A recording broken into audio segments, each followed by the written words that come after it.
dolar ini akan keluar meninggalkan Indonesia, yang tadinya mereka tersimpan dalam global bond, mereka akan keluar besar-besaran, sehingga nanti IHSG ini akan hancur anjlok. Kalau IHSG hancur anjlok, nanti kita kekurangan kemampuan pembiayaan pembangunan.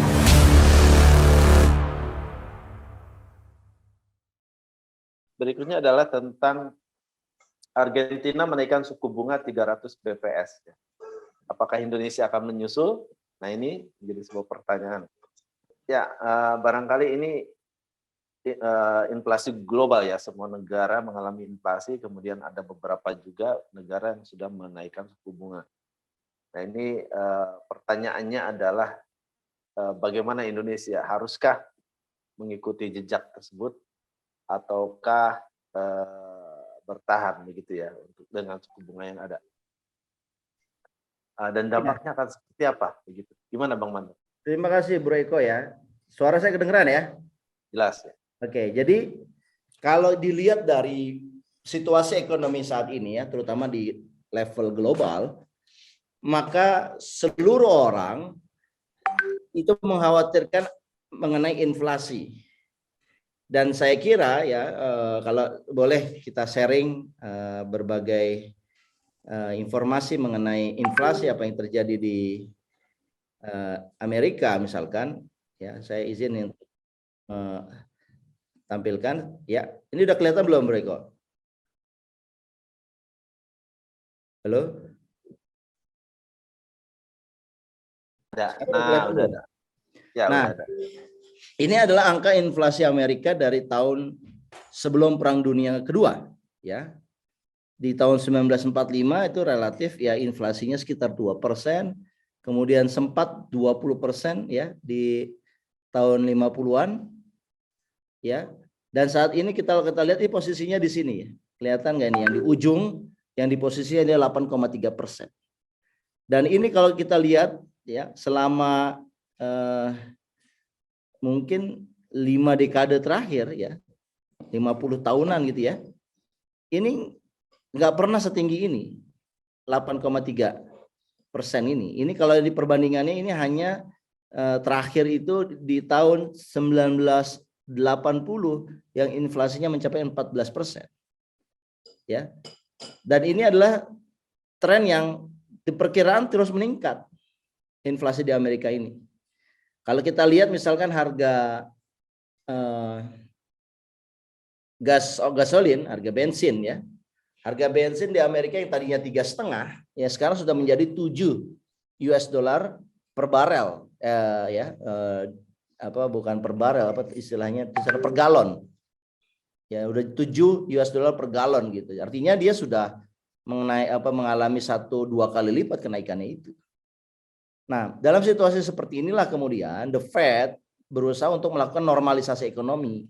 Makanya The Fed ya menaikkan sampai 0,75%. Dan ini diikuti juga dengan peningkatan nilai dolar terhadap seluruh mata uang asing. Ya, US dollar menguat dan seluruh mata uang internasional itu melemah. Nah, ini yang menyebabkan kemarin ya rupiah kita mencapai 14.850, jadi hampir menyentuh 15.000. Yang sebelumnya hanya 14.500. Ya. Nah, kondisi ini ya kemudian direspon oleh berbagai negara termasuk Argentina. Argentina melihat bahwa dia membutuhkan capital inflow dari negara asing dan dia tidak mau adanya capital yang keluar, makanya dia naikkan sampai 300 basis point ya BPS, ya 3% naiknya gitu. Dan saya kira negara-negara berkembang lainnya saling melirik ini, saling melihat, wah kalau semuanya sudah mulai menaikkan, saya juga harus menaikkan. Dan saya kira Indonesia ya cepat atau lambat juga akan menaikkan suku bunga BI rate-nya, suku bunga kebijakan Bank Indonesia. Sekarang kan di level 3,5% ya. Mungkin kalau saya prediksi akan naik ya, setidaknya kenaikannya itu sama seperti kenaikannya The Fed ya 75 basis point ya. Saya kira akan menaikkan sama, jadi bisa jadi akan menjadi 4,25% ya, naiknya jadi sekitar 0,75% gitu. Nah, kalau itu terjadi berarti cost ekonomi dalam negeri itu menjadi meningkat. Karena pengusaha ini kan suku bunga kreditnya tergantung BI rate juga. Kalau BI rate naik berarti suku bunga kredit naik. Kalau suku bunga kredit naik berarti cost of fund dari investasi sektoral menjadi lebih mahal. Kalau dia merasa lebih mahal, dia akan juga menaikkan harga. Jadi multiplier efeknya jalan di sini.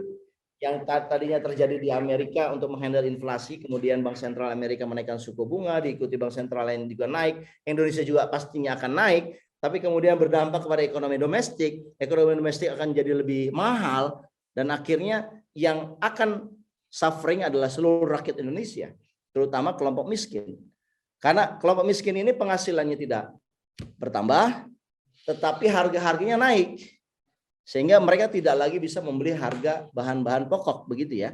Dan ini yang harus diwaspadai, karena begitu orang miskin ini meningkat, ini akan mengakibatkan ketidakstabilan keamanan dan ketidakstabilan sosial dan politik. Dan saya kira apa yang terjadi di Sri Lanka, ya, ini kan karena ketidakmampuan pemerintah untuk mengatasi jumlah orang miskin yang baru, dan kemudian terjadi penolakan terhadap pemerintah, dan akhirnya terjadi chaos ya yang belum juga mereda sampai saat ini gitu.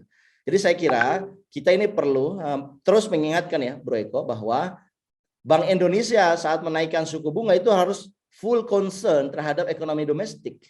Jangan hanya mempertimbangkan khawatir capital outflow akan terjadi tanpa kemudian berpikir bagaimana dampaknya terhadap ekonomi domestik. Nah, saya kira inilah satu policy mix ya, atau bauran kebijakan yang diperlukan, yang perlu diambil oleh Gubernur Bank Indonesia untuk menghandle. Bahkan kalau seandainya berani ya, Gubernur mengatakan tidak perlu kita menaikkan suku bunga, gitu. Tapi saya kira itu berlawanan dengan konvensional wisdomnya Bank Sentral, di mana Bank Sentral biasanya melihat kalau seluruh negara berkembang sudah menaikkan suku bunga dan The Fed juga sudah menaikkan, biasanya BI akan ikut-ikut naik gitu. Karena BI selalu ingin suku bunga di Indonesia ini jauh lebih tinggi dibandingkan suku bunga di negara maju, sehingga uang ini akan tetap stay. Tapi persoalannya dia akan bersaingan dengan Argentina. Argentina 3%. Apa kita meniru kenaikan 3% misalnya? Nah, jadi apakah dunia atau bank sentral di seluruh dunia akan berlomba-lomba dalam meningkatkan interest rate? Jadi ada raising of the interest rate in the global scale. Kalau terjadi perlombaan kenaikan suku bunga seperti itu, yang terjadi adalah rakyat kecil di negara-negara tersebut itulah yang paling menderita. Saya kira itu, Bro.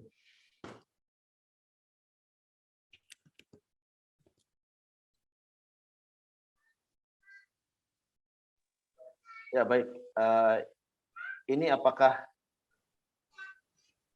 bagaimana kalau misalkan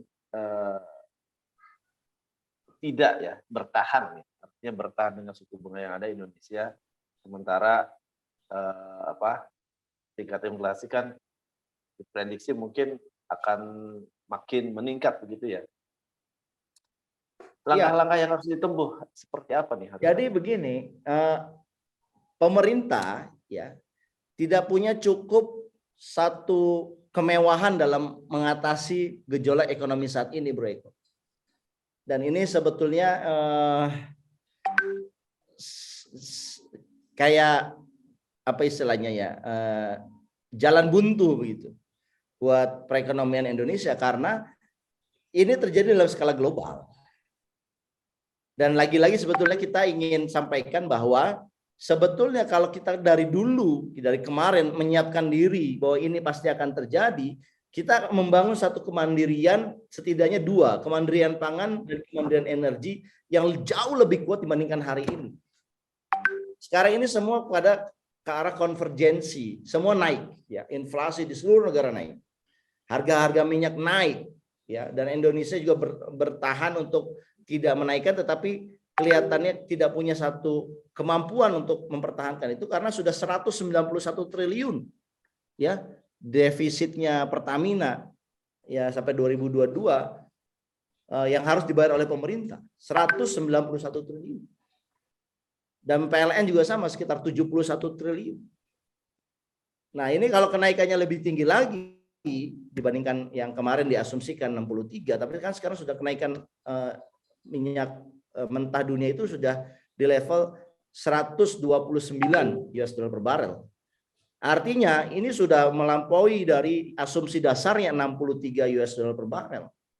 Dan ini akan tekor terus gitu. Nah, ini terjadi karena kita selalu punya ketergantungan sama minyak, punya ketergantungan sama listrik gitu loh. Yang listrik bahan bakarnya adalah batu bara dan juga minyak, gas termasuk gitu. Nah, kembali lagi dalam kasus apakah bisa kita tidak usah menaikkan suku bunga? Menurut saya agak sulit, Bro Eko. Sungguh sangat sulit. Kenapa? Karena begitu Argentina sudah menaikkan 300 basis point, USA juga naik, ini nanti uang dolar ini akan keluar meninggalkan Indonesia yang tadinya mereka tersimpan dalam global bond, ya, dalam zone, ya, dalam portofolio, mereka akan keluar besar-besaran sehingga nanti IHSG ini akan hancur anjlok. Kalau IHSG anjlok, ya, nanti kita kekurangan kemampuan pembiayaan pembangunan. Jadi kelihatannya kalau menurut saya kenaikan suku bunga ini tidak bisa dihindarkan oleh BI. Ya, daripada nanti sumber pembiayaan hilang, apalagi sampai kredit ratingnya Indonesia turun, ya, karena dianggap tidak aman lagi, itu jauh lebih berbahaya. Kemungkinan akan naik. Dan saya kira kenaikannya mungkin tidak sedrastis Argentina sampai 300 BPS. Mungkin kita ini kalau kita pakai menggunakan angka konservatif, mungkin paling tinggi kita 100 BPS gitu. Jadi kenaikan 1% kenaikan itu. Nah, saya kira itu kita tidak inginkan, ya. Ini mudah-mudahan solusinya adalah sebetulnya melihat bahwa kita mengurangi ketergantungan dari asing, ya, terutama capital asing kepada sun kita. Pemerintah harus menggunakan kekuatan dalam negeri untuk buyback global bond yang dimiliki oleh asing. Di satu sisi, ya, upaya untuk menghindari kenaikan suku bunga itu adalah dengan cara mengurangi ketergantungan hutang, apalagi hutang yang berasal dari asing. Semakin kita banyak hutang dengan asing, ya, semakin tinggi juga ketergantungan kita. Saat bank sentral di negara lain, terutama di Amerika, naikin suku bunga, kita lebih tergantung lagi, kita akan naikin lagi. Dan kalau kayak begitu berarti kitalah yang membayar cost ekonomi dari negara Amerika. Jadi negara-negara miskin seperti yang ada di Afrika, termasuk kita di Indonesia, ya, ketika kita selalu mengikuti apa yang menjadi kebijakan bank sentral dari negara maju, berarti kita sedang mengkompensasi kenaikan harga mereka dengan kita juga akhirnya membayar lebih mahal. Dan memang negara-negara small open economy itu begitu, tidak punya kemandirian terhadap ekonominya. Dan saya kira itu termasuk memalukan lah begitu, ya. Kita negara besar kok selalu mengekor, ya, kebijakannya kepada negara-negara asing. Saya kira itu. Oke, baik, kembali ya. Jadi intinya ketahanan ekonomi, ya, tentunya di dalamnya ketahanan pangan, energi dan lain-lain itu sangat diperlukan untuk mengatasi inflasi, ya. Ya.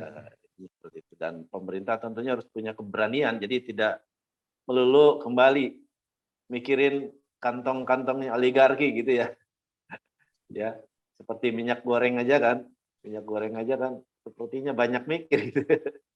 Nah, ini istilahnya jadikan BUMN gitu kan, khusus nangani minyak goreng itu kan sebetulnya keputusan yang tidak sulit begitu ya, membaca ini.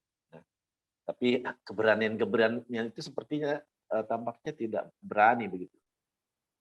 Jadikan minyak nabati jadikan bahan bakar yang bisa dipakai kendaraan masyarakat Indonesia, itu pun artinya kita nggak kalah orang-orang ahli, ya, untuk bisa mengkonversi itu. Nah, jadi diharapkan memang ini menjadi concern dan apa istilahnya memberikan motivasi untuk memunculkan, intinya ada kemauan gitu ya. Kalau nggak ada kemauan berarti ada yang menahan. Apa itu? Apakah kepentingan pribadi kelompok atau kepentingan kepentingan apa kita tidak tahu ya. Semoga apa istilahnya rakyat tetap diutamakan. Ya, Mungkin udah cukup ya topik ini ya Bang ya. ya topik kedua cukup, saya kira. Kita lanjut saja langsung ke topik yang ketiga. Tapi sebelum kita lanjut, pemirsa jangan lupa like, share, komen, dan subscribe ya channel Ahmad Berhidayat untuk menyimak update-update konten-konten berikutnya.